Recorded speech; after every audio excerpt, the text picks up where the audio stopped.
शिकायचं आहे.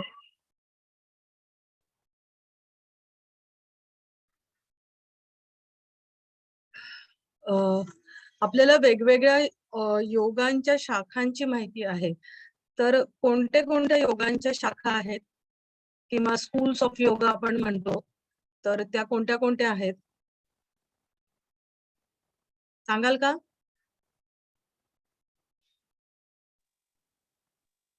योगाच्या वेगवेगळ्या शाखा आहेत, कोणी सांगेल का? कर्मयोग, ज्ञानयोग, भक्ती योग, हम्म. हठयोग, योग, मंत्र योग, लय योग. बरोबर. ह्या ज्या विविध शाखा, बरोबर. या ज्या विविध शाखा आहेत त्या मुख्यत्वे 2 भागांमध्ये विभागल्या गेलेल्या आहेत.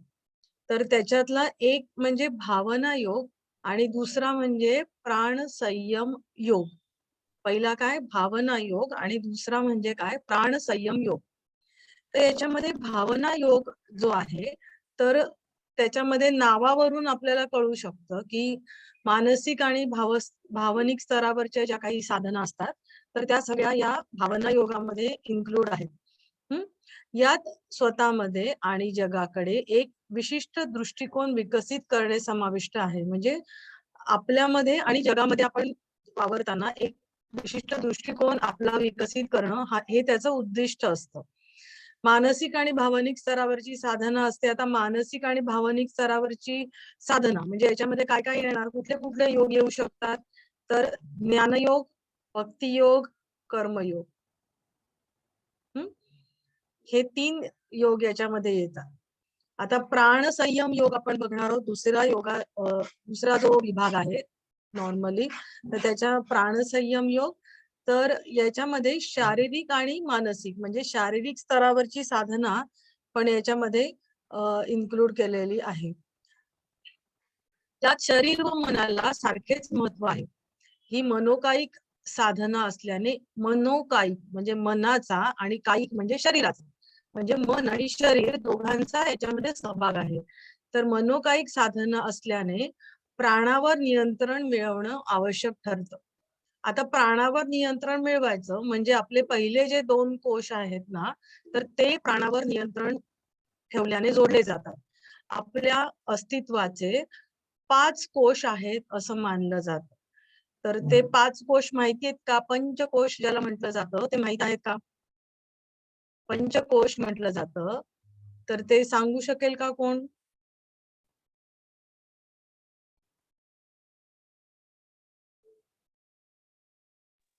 अन्नमय कोश, मनोमय कोश, प्राणमय कोश, विज्ञानमय कोश आणि आनंदमय कोश.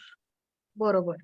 पण अन्नमय कोशानंतर लगेच मनोमय कोश येत नाही. अन्नमय कोशानंतर प्राणमय कोश येतो, मग मनोमय कोश येतो, मग विज्ञानमय कोश आणि मग आनंदमय कोश. बरोबर. आनंद हा जीवाचा स्थायी भाव आहे. तर आपण जे अन्न खातो पितो किंवा जे आपल्याला शरीर दिसतं ते आपण अन्नमय कोश आपण त्याचं म्हणू शकतो. आणि प्राण आतमध्ये ज्या काही प्राणाचं वहन होत असतं तर वेगवेगळ्या नाड्यांमधून त्या प्राणाचं वहन होऊन आपल्या शरीराचं चलन-वलन होत असतं, तो प्राणमय कोश. तर ह्या दोन्ही कोशांचं वरती नियंत्रण म्हणजे हे एकमेकांना प्राणशक्तीच्या नियंत्रणानं जोडलं गेलेलं आहे. या शक्तीला जैव ऊर्जा किंवा बायो एनर्जी असं म्हटलं जातं किंवा आपण ज्याला आत्मशक्ती असं म्हणतो. योगोपनिषदानुसार विश्वाची उत्पत्ती 2 मूलतत्वांमुळे झाली असं म्हणलं जातं. आपण जर बघितलं तर आपण सांख्यमध्ये प्रकृती पुरुष आपण शिकतो बरोबर. प्रकृती आणि पुरुष ही 2 तत्व मानले आहेत. नंतर वेदांतमध्ये कुठली मानली गेलेली आहेत? ब्रह्मन किंवा आत्मन आणि माया असं मानलं गेलेलं आहे. म्हणजे तर तसं योगोपनिषदानुसार विश्वाची उत्पत्ती त्यांनी काय म्हटलेलं आहे की 2 मूलतत्वांमुळे झाली. तर ती कुठली? तर एक म्हणजे प्राणतत्व आणि दुसरं म्हणजे रयी तत्व. म्हणजे आपण थोडक्यात आपण जर प्रकृती म्हणजे एक विचार केला तर प्रकृतीची संकल्पना जर तुम्ही विचार केली तर ती त्याच्याशी मिळती जुळती. म्हणजे त्याचं सुरुवातीचं नाव आपण म्हणूया किंवा योगोपनिषदानुसार त्यांनी जे सांगितलेलं आहे तर ते प्राणतत्व आणि दुसरं म्हणजे रयी तत्व. आता प्राणतत्व आपण समजून घेऊया. प्राणतत्व म्हणजे काय आहे, ते कसं आहे, तर ते शक्ती तत्व आहे. ऊर्जेचा मूळ स्रोत आहे किंवा ज्याला आपण उगमस्थान आहे आपण असं म्हणू शकतो. ऊर्जेची सर्व रूप जसं काही विद्युत, अणु, जीव जीव ऊर्जा पाहिजे, जीव ऊर्जा प्राणतत्वापासून निर्माण झाली. म्हणजे ऊर्जेची सगळी जी काही रूप आहेत, तर ती या शक्ती तत्वापासून म्हणजे प्राणतत्वापासून ती निर्माण झालेली आहे. प्राणाचं प्रकटीकरण या सर्व ऊर्जा प्रकारातून झालं आहे. आणि दुसरं म्हणजे रई तत्व किंवा जडतत्व. तर ते जे जड तत्व आहे, तर ते म्हणजे नदी, समुद्र, आकाशगंगा या सर्वांतून उत्पन्न झाले. म्हणजे याला आपण रई तत्व आपण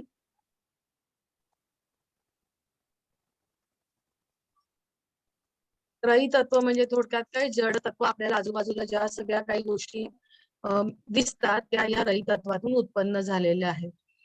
संपूर्ण विश्व हे प्राण व रई यांच्यातील एकमेकांच्या संबंधामुळे निर्माण झाले. हीच संकल्पना सांख्य दर्शनात प्रकृती व पुरुष किंवा वेदांत दर्शनातील ब्रह्मन व माया यांच्याशी मिळती जुळती आहे. आता हे एवढं समजलं आहे का, की दोन मूलतत्व मानलेत, एक म्हणजे प्राण आणि दुसरं म्हणजे रई तत्व. प्राण तत्व काय आहे, ऊर्जेचा स्रोत आहे, आणि रई तत्व जड वस्तू ज्या सगळ्या आहेत तर त्या या उत्पन्न झालेल्या आहेत याच्यात. मॅडम तुम्ही हे देसाल ना? हो हो, हे तुम्हाला देणार, डोंट वरी. आधीच्या पण तुम्हाला मिळाल्या असतील ना नोट्स? नाही, मिळाला नाही मॅडम. सरांना मी पाठवल्या. ठीक आहे, मी ग्रुप वरती आता मला सरांनी ऍड केलंय, मी पाठवून देते. मी सरांना सेंड केल्या होत्या, मी पाठवून देते ग्रुप वरती. ठीक आहे मॅम. प्राण हा ऊर्जेचा मूळ स्रोत आहे. विश्वात घडणाऱ्या हालचालींना तो जबाबदार आहे. आता विश्वामध्ये हालचाली कशा घडून येतात, तर आपण ऐकलं असेल की आपण ओम बद्दलची जी संकल्पना ऐकतो त्यावेळेला आपण ऐकलंय की ओम कसा निर्माण झाला, तर आकाशामध्ये अवकाशामध्ये दोन गोल एकमेकांना आपटले गेले आणि त्याच्यातून जो आवाज ध्वनी निर्माण झाला तो म्हणजे ओम असं म्हटलं जातं, की असा जो आवाज येतो. आपल्याला बऱ्याच साऱ्या क्लिप पण येत असतात त्याच्यावरती. तर म्हणजे काय की ते काय आहे, प्राण हे एक स्पंदन आहे, बरोबर, म्हणजे व्हायब्रेशन्स. तर त्यांनी असं म्हटलेलं आहे की प्राण हा ऊर्जेचा मूळ स्रोत आहे. विश्वात घडणाऱ्या हालचालींना तो जबाबदार आहे. प्राण ही एक स्पंदन शक्ती आहे. ती रईमध्ये स्पंदने निर्माण करते, ज्या योगे विश्वाची निर्मिती होते.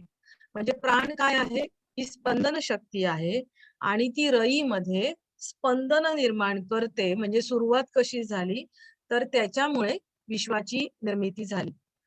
प्राण हे चेतना व रई म्हणजे पदार्थ तत्व आहे. चेतना असल्याशिवाय तो पदार्थ आपण त्याला म्हणू शकत नाही, बरोबर. तर प्राण हे चेतना तत्व आहे आणि रई हे पदार्थ तत्व आहे. नंतरच्या उपनिषदांमध्ये प्राणापासूनच, म्हणजे आता ही सुरुवातीची संकल्पना होती आणि मग त्याच्यानंतर हळूहळू संकल्पना बदलत जातात. तसं नंतरच्या उपनिषदांमध्ये काय म्हटलं गेलंय, की प्राणापासूनच रई उत्पन्न झाली असा उल्लेख सापडतो. वेगवेगळ्या पद्धतीने त्याचं स्पष्टीकरण दिलेलं आढळतं. म्हणजे सुरुवातीला आधी त्यांनी म्हटले वेगळ्या प्रकारे म्हटलं आणि नंतर त्यांनी म्हटलंय की प्राणापासूनच रई उत्पन्न झालेली आहे.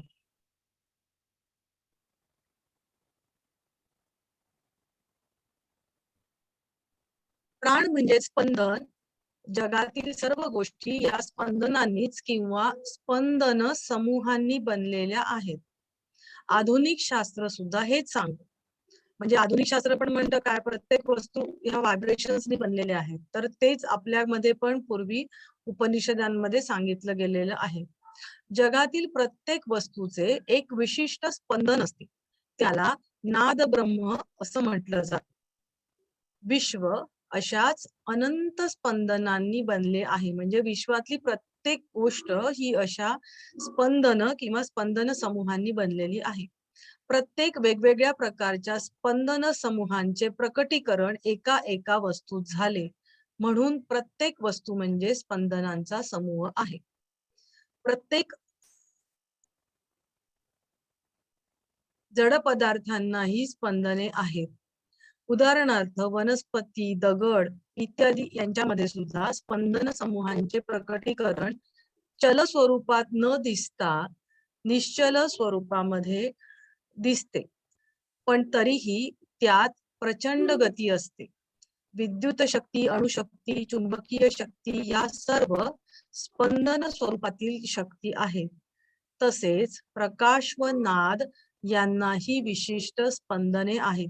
थोडक्यामध्ये काय, जगामध्ये ज्या ज्या कुठल्या कुठल्या गोष्टी आहेत त्या म्हणजे स्पंदन आहेत. विशिष्ट प्रकारचे स्पंदन एकत्र आली, दगड तयार झाला. विशिष्ट प्रकारची स्पंदन एकत्र आले, पाणी तयार झालं. म्हणजे अशा प्रकारे त्या स्पंदनांच्या समूहामुळे हे विश्व बनलेलं आहे. मनाच्या भावना ह्या सुद्धा विशिष्ट स्पंदनांचाच आविष्कार आहेत. म्हणजे नुसत्या जड वस्तू नाही, तर आपल्या ज्या भावना आहेत त्या सुद्धा विशिष्ट स्पंदनांचा आविष्कार आहे. सर्व भावना या मनाच्या विविध अवस्था असून चिंता, आसक्ती, राग, द्वेष, आनंद इत्यादी या सर्व संवेदना स्पंदन स्वरूपामध्ये असतात. बौद्धिक स्तरावर आपण आपली बुद्धिमत्ता वेगवेगळ्या पातळ्यांवर वापरतो आणि स्पंदनांचे वेगवेगळे प्रकार विज्ञानमय कोशाच्या स्तरावर निर्माण होतात. म्हणजे आता आपण बघूया की आपले सगळे जे स्तर आहेत अस्तित्वाचे ते सगळे स्पंदनांनी भरलेले आहेत. म्हणजे शरीर तर झालं म्हणजे शरीर, नंतर आपले भावना, विचार, बौद्धिक स्तरावर सगळंच हे स्पंदनांनी, म्हणजे सगळं जगच स्पंदनांनी बनलेलं आहे असं त्यांनी म्हटलंय. आणि हे सगळं निर्माण कशापासून झालं, तर हे प्राणापासून निर्माण झालं असं त्यांनी म्हटलेलं आहे. इथपर्यंत समजलं आहे का? काय झोप यायला लागली वाटतं? हं? हे विषयच असे आहेत, पण डोंट वरी, नंतर तेवढे कठीण वाटणार नाही. फार 2-3 गोष्टीच आपल्याला याच्यामध्ये, प्राण म्हणजे काय, रई म्हणजे काय आणि प्राणसंयम योग म्हणजे काय, बरोबर? या ठराविक गोष्टी, संकल्पना आपल्याला समजल्या की आपल्याला या प्रश्नाचं उत्तर लिहिता येणार आहे. काय बरोबर? तर सुरुवातीलाच तसं वाटतं योगशास्त्रात काही गोष्टी सुरुवातीला, नंतर मग ते असं चिकित्सक बुद्धीने आणखी जास्त शिकण्याची एक हे तयार इच्छा होते. निर्माण होते. म्हणजे सुरुवातीला हे इंटरेस्टिंग आहे म्हणणं फार मूर्खपणाचं ठरतं, कारण समोरच्याला वाटतं इतकं बोरिंग आहे आणि काय इंटरेस्टिंग आहे असं म्हणतात. पण जसजसं हं. तुम्ही खोलात शिरत जाता, त्याचा अभ्यास करत जाता, तेव्हा तो इंटरेस्ट, म्हणजे तेव्हा ते छान वाटायला लागतं. तोपर्यंत ते ते तत्वज्ञान हे थोडंसं झोप आणणारच असतं. ठीक नाही, आहे. ते ॲक्चुअली हे जे प्रॅक्टिकली करतात ना, तर ते जास्तच इंटरेस्ट घेतात त्याच्यामध्ये, जे प्रॅक्टिकली असतं त्याच्यामध्ये. पण कसं आहे ना, दोन्ही गोष्टी आवश्यकच असतात. म्हणजे प्रॅक्टिकल बरोबर त्याचं मागचे जे ज्ञान आहे ते सुद्धा तेवढंच आवश्यक असतं. ही सर्व स्पंदने प्राणाच्या प्रकटीकरणाने होतात. प्रत्येकाचे व्यक्तिमत्व हे पंचप्राणाने निर्माण होते. पंचेंद्रिये ही इंद्रियांना विशिष्ट जाणीव देतात, त्यालाच प्राण म्हटलेले आहे. बरोबर? आपण पंचेंद्रियांना, म्हणजे इंद्रिय जे आपले आहेत, जे शब्द, स्पर्श, रूप, रस, गंध, म्हणजे त्वचा आपली, सॉरी, पंचेंद्रिय म्हणजे आपली जी शरीराची 5 इंद्रिय आहेत, तर त्या इंद्रियांना जी कुठली जाणीव दिली जाते तर त्यालाच आपण प्राण असं म्हटलेलं आहे. प्राण, उदान, व्यान, समान, अपान हे पंचप्राण आहेत. म्हणजे आता ह्या प्राणाचे आविष्कार आपण पुढे कसे शरीरात निर्माण झाले, म्हणजे हा प्राण एकच आहे, पण त्याचं कार्य वेगवेगळं आहे आणि त्या कार्यानुसार आपण त्याला ही वेगवेगळी नावं दिलेली आहेत. थोडक्यात सर्व विश्व प्राणाचे प्रकटीकरण आहे. म्हणूनच जर प्राणशक्तीवर नियंत्रण मिळवता आले, तर तो मानव सर्व विश्वावर स्वतःचे नियंत्रण आणू शकतो. या प्राणशक्तीवर नियंत्रण आणणे म्हणजेच प्राणसंयम योग. म्हणजे आधी आपण एवढं काम जाणून घेतलं, तर इथे प्रॅक्टिकलचा भाग आहे की तुम्हाला ह्या प्राणावर नियंत्रण आणायचं आहे आणि त्याला प्राणसंयम योग असं म्हटलं जातं. त्यालाच काही ठिकाणी महायोग असं सुद्धा ओळखलं जातं. आता ह्या महायोगाच्या आपण आधी सुद्धा बघितलंय, म्हणजे मी हा उल्लेख आलेला आहे. तर त्या महायोगाची किंवा प्राणसंयम योगाची 4 अंग आहेत. ती म्हणजे कुठली? तर मंत्रयोग, हठयोग, लययोग आणि राजयोग. आता आधीच्या बऱ्याच योगांची माहिती आपण घेतलेली आहे, त्यामुळे मी वाचत जाते पुढे-पुढे. आता पहिला आहे मंत्रयोग. मंत्रयोग त्याचं काय व्याख्या बरं सांगा? मंत्र कशाला म्हणतात? मननात त्रायते इति मंत्र. म्हणजे सतत जप किंवा विचार केल्याने जो संसारातून आपल्याला मुक्त करतो तो मंत्र, किंवा मनाला आपल्या चंचलतेपासून तो वाचवतो, आणि म्हणून त्याला मंत्र असं म्हटलेलं आहे. अ, म्हणजे मन म्हणजे काय, तर आपण सतत विचार करतो मनाने, आणि त्रायते म्हणजे काय, की मुक्त करणं या अर्थाने त्रायते हा शब्द इथे आलेला आहे. ध्वनीला स्पंदन असतात. त्यांच्या एकत्रीकरणामुळे विविध आकृती अदृश्यपणे तयार होत असतात.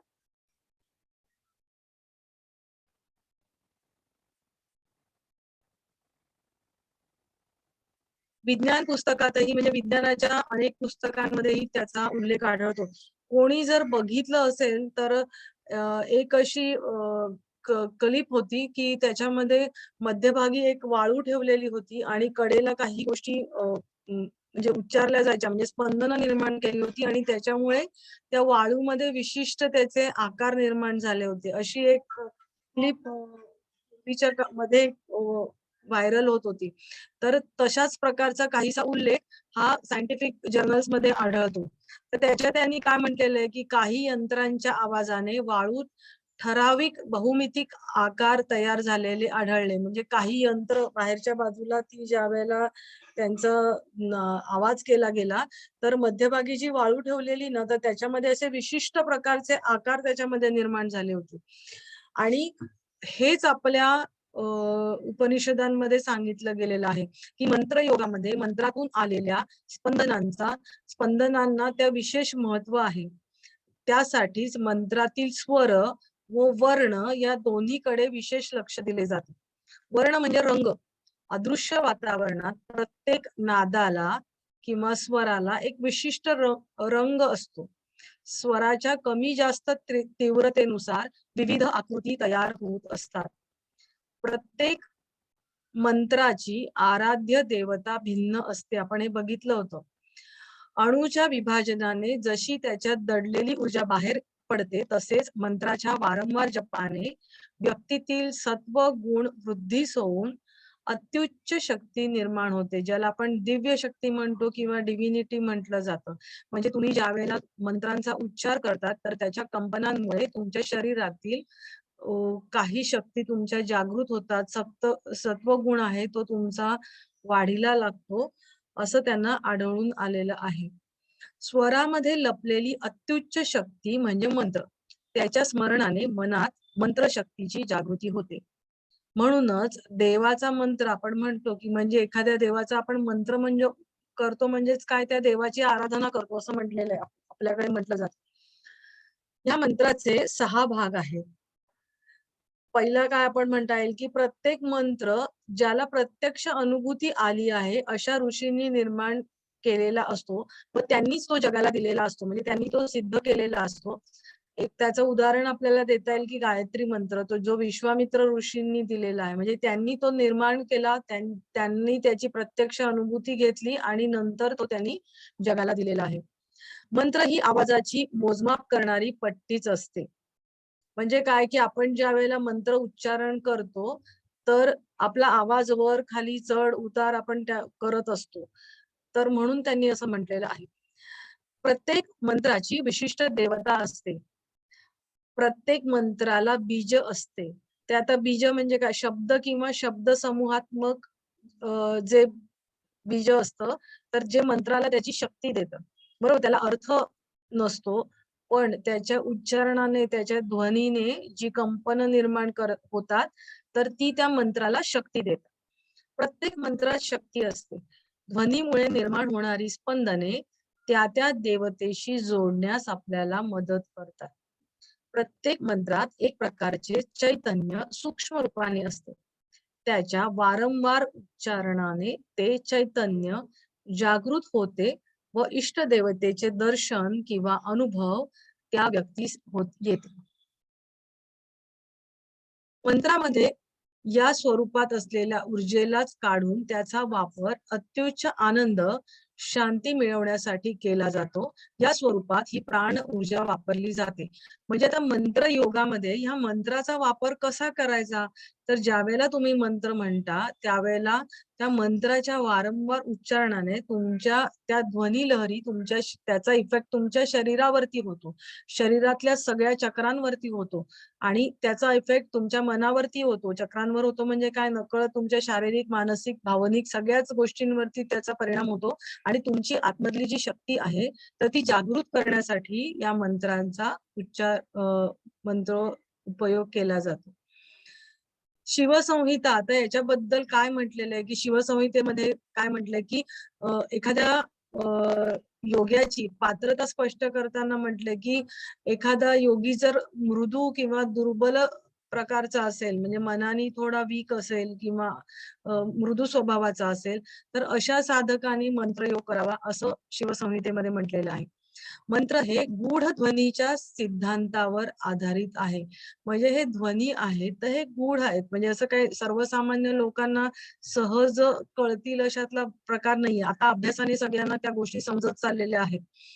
आणि मानवी शरीरातील विविध ऊर्जा केंद्रांशी त्यांचा गूढ असा संबंध आहे.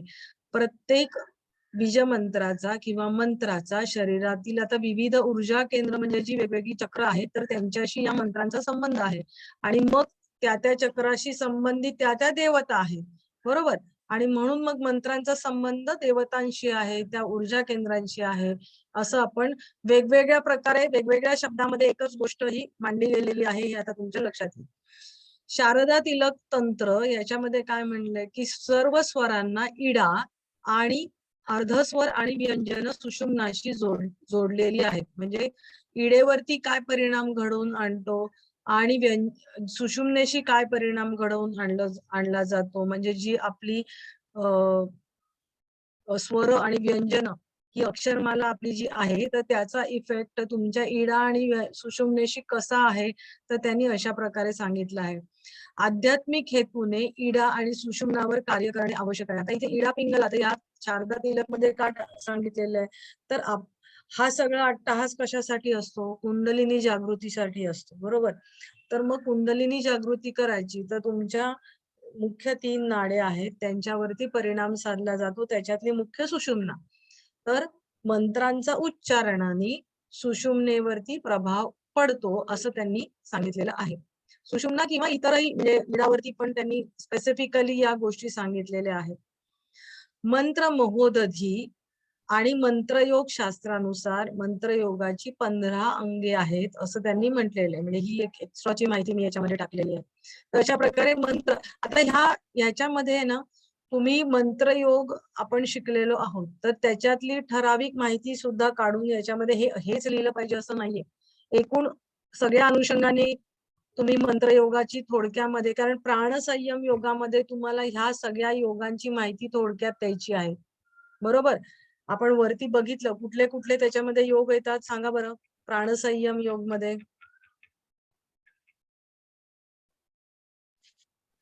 मंत्रयोग, हठयोग, लययोग, राजयोग. बरोबर. तर तुम्हाला प्राणसंयम योगाची माहिती देताना तुम्हाला या 4 योगांची माहिती द्यायची.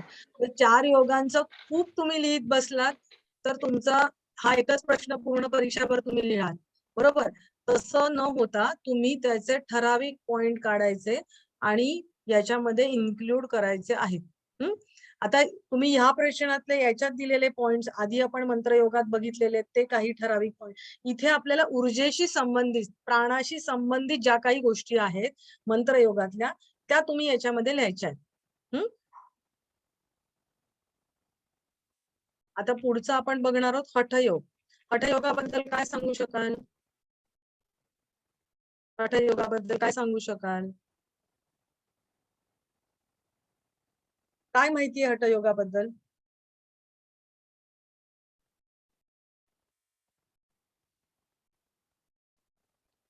नावातच खूप काही गोष्टी दडलेल्या असतात. आपण कुठल्याही गोष्टीची सुरुवात नावापासून करायची.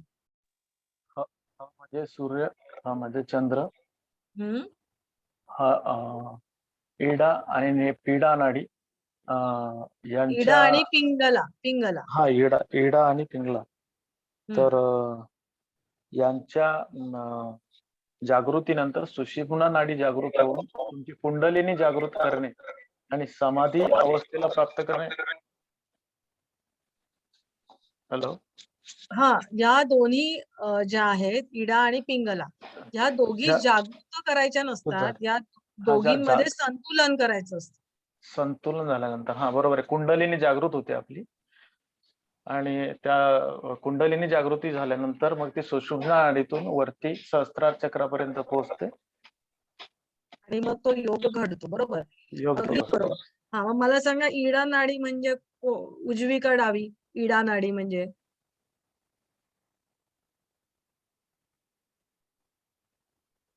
इडा म्हणजे डावी. हा, आणि पिंगला म्हणजे उजवी. उजवी. आता चंद्र आणि सूर्य, बरोबर, आपण इडा नाडी ही थंड आहे म्हणून चंद्राशी संबंधित आहे. पिंगला नाडी ही उष्णता निर्माण करते, बरोबर, सूर्याशी संबंधित आहे. आता हठयोग सर्वात महत्वाचा, हठयोगाची ही अगदी थोडक्यात माहिती आहे, कारण का आपल्याला प्राणसंयम योग आपण याच्यामध्ये आपल्याला इन्क्लूड करायचं आहे. बरोबर, सर्वात महत्वाची साधना प्रणाली आहे सॉरी, आणि थेट नियंत्रण श्वसनाशी संबंधित आहे. म्हणून ह आणि ठ मधील समतोल याला हठयोग असं म्हणलं जातं. इडा नाडी आणि पिंगला नाडी यांच्यामध्ये समतोल राखणं म्हणजेच हठयोग असं म्हटलं जातं. हे मूलभूतपणे आसन. आता याच्यामध्ये आपण जर हठप्रदीपिका ग्रंथामध्ये बघितलं तर त्याच्यामध्ये 4 त्याचे उपदेश दिलेले आहेत. 4 अंग किंवा 4 उपदेश दिलेले आहेत. तर ते कुठले आहेत? तर आसन, कुंभक, मुद्रा, नादानुसंधान हे मुख्यत्वे करून हठयोगाचे अंग मानले गेलेले आहेत. घेरंड संहितेमध्ये 7 सांगितलेली आहेत. हा, पण नॉर्मली विचार केला तर ही 4 धरली जातात. शुद्धिक्रिया आणि नाडी शोधन यांसारख्या विविध गोष्टी विविध गोष्टी झाल्यानंतर, म्हणजे शुद्धिक्रिया, नाडी शोध, पहिलं म्हणजे त्यांनी म्हटलं की आधी तुमचा जो शरीर आहे ते शुद्धी करा आणि मग त्याच्यानंतर तुमची साधना तुम्ही करायची. आधी घाण काढा आणि मग नाडी शोधन करून नाड्यांमधला प्राणप्रवाह नीट करा, कारण प्राणप्रवाह नीट करण्यासाठी आधी अशुद्धी घालवायला पाहिजे. पण त्याच्यानंतर तुम्ही ज्या काही गोष्टी करायच्या आहेत त्या करायच्या आहेत. शरीराची शुद्धी आणि मग नंतर प्राणाचं वहन करण्यासाठी चांगल्या प्रकारे नाडी शोधन करायचं आहे. हा, पडल्यावरती आपलं हे जे संतुलन आहे तर ते सुलभ प्रकारे होऊ शकतं. याच्यामध्ये हठयोगा या शाखेमध्ये कुंभक सांगितलेली आहे. तर ती कुठली कुंभक? म्हणजे कुंभक म्हणजे त्यांनी कशाला कुंभक म्हटलेलं आहे? प्राणायाम. प्राणायामाला. तर किती प्रकारची कुंभक सांगितलेली आहेत? अष्टकुंभक. अष्टकुंभक सांगता येतील का तुम्हाला?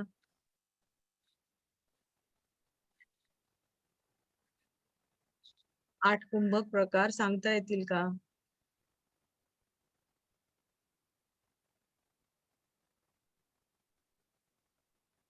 सूर्यभेदन आपण करतो त्याच्यात आठवा ना, आपण जी काही सूर्यभेदन, उज्जयी, भ्रामरी, भस्त्रिका, प्लावनी, मूर्जा.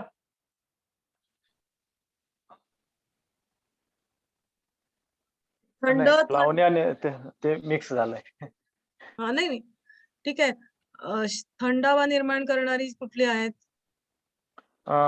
थंडावी निघाल्या शीतली आणि शीतकारी. सूर्यभेदन, उज्जाई, शीतली, शीतकारी, शीतकारी, कपालभाती. कपालभाती शुद्धिक्रिया आहे. शुद्धिक्रिया आहे, बरोबर. बरोबर आहे. प्लाविनी आणि मूर्छा, भ्रामरी, बरोबर सांगितले. एक मिनिट हं, जरा मला सारखा फोन येतोय.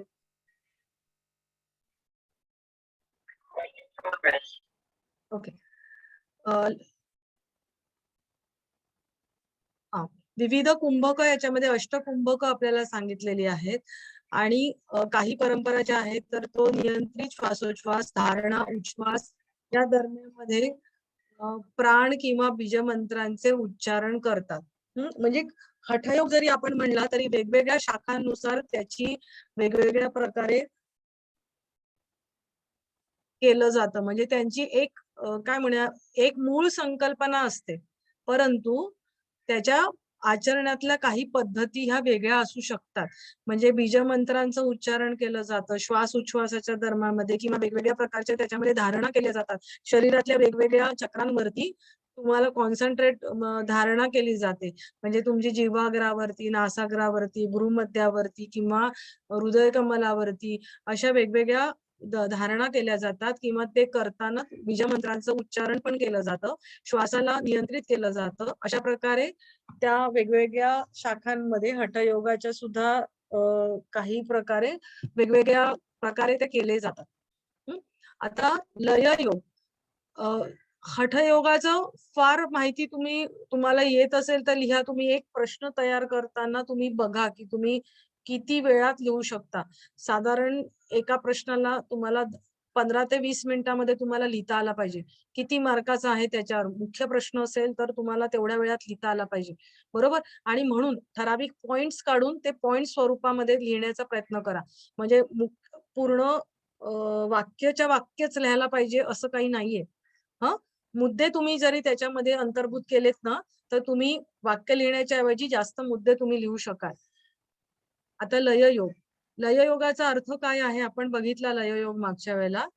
लययोग म्हणजे काय की ऍब्सॉर्प्शन म्हणजे कम्प्लीट शोषण होतं किंवा विलिनीकरण होतं. आपण एखाद्या जसं पाण्यामध्ये मीठ विरघळतो तसं विलीन होतं तसं त्याला लययोग असं म्हटलेलं. लय असा त्याचा अर्थ आहे.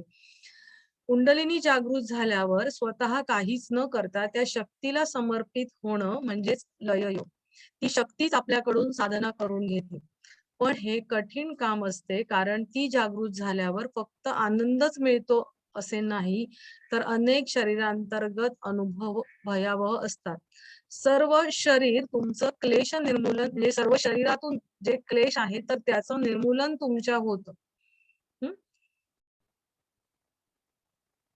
यात मंत्र योगाचं सार आहे, प्राणायामाचा सराव आहे आणि शरीरातील एका बिंदूवर मनाचे लक्ष केंद्रित करणं हे समाविष्ट आहे. हे आता याच्यामध्ये काय काय होतं हे सगळं मागच्या वेळेला आपण बघितलेलं आहे. चक्र किंवा भ्रूमध्यावरती किंवा नासाग्रावर किंवा जिव्हाग्रावर सुद्धा तुम्ही तुमचं लक्ष केंद्रित करू शकता. लय 5 इंद्रियांवरती नियंत्रण ठेवून पुढे जातं, ज्याला सामान्यतः प्रत्याहार असं म्हटलं जातं.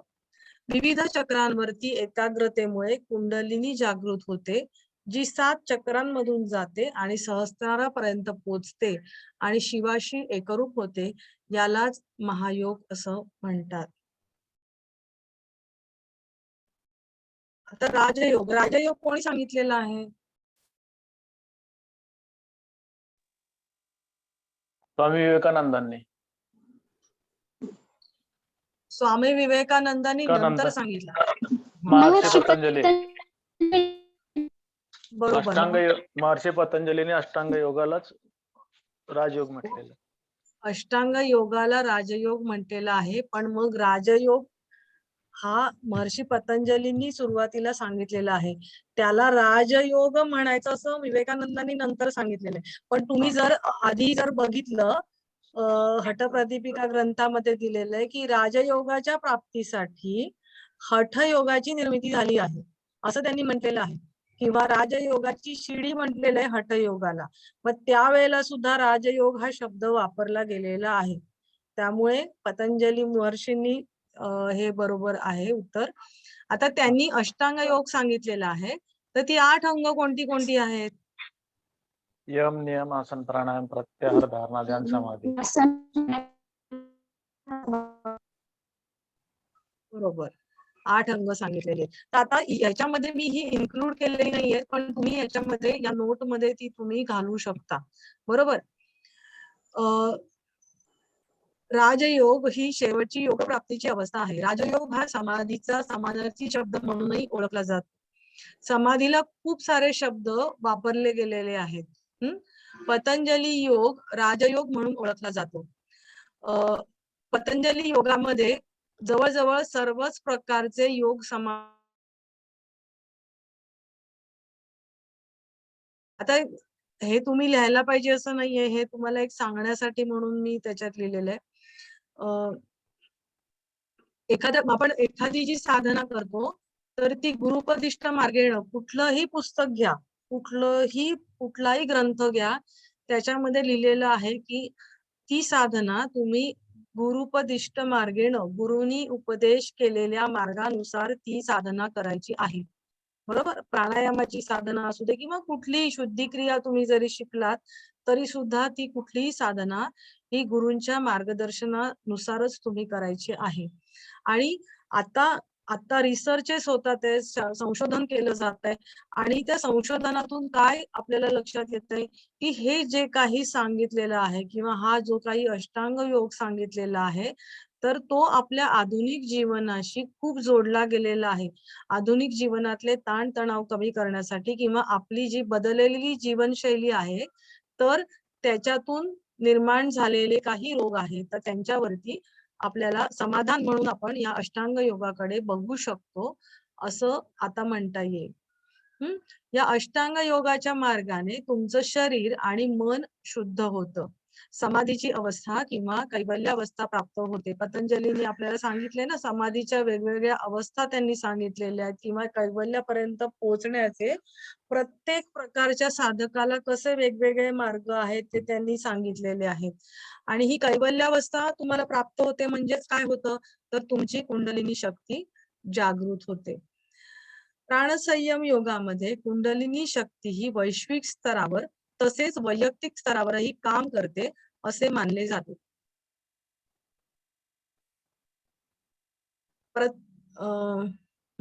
प्रत्येकामध्ये ती असतेच. म्हणजे त्यांनी काय म्हणलेलं आहे की कुंडलिनी शक्ती ही सगळ्या आता आपण जर आधी बघितलं की जर हे स्पंदनांनी सगळं जग निर्माण झालेलं आहे तर त्यांचं म्हणणं काय आहे की प्रत्येक वस्तूमध्ये ही शक्ती असतेच. तर त्याच्याबद्दल सांगताना काय म्हटलेलं आहे की निर्जीव म्हणजे ज्या निर्जीव गोष्टी आहेत तर त्याच्यामध्ये ती पूर्ण निद्रावस्थेमध्ये असते. वनस्पतींमध्ये ती अर्ध जागृत अवस्थेमध्ये असते. प्राणी मात्रांमध्ये ती जागृतावस्थेमध्ये असते आणि मनुष्यांमध्ये ती उच्च जागृतावस्थेमध्ये असते.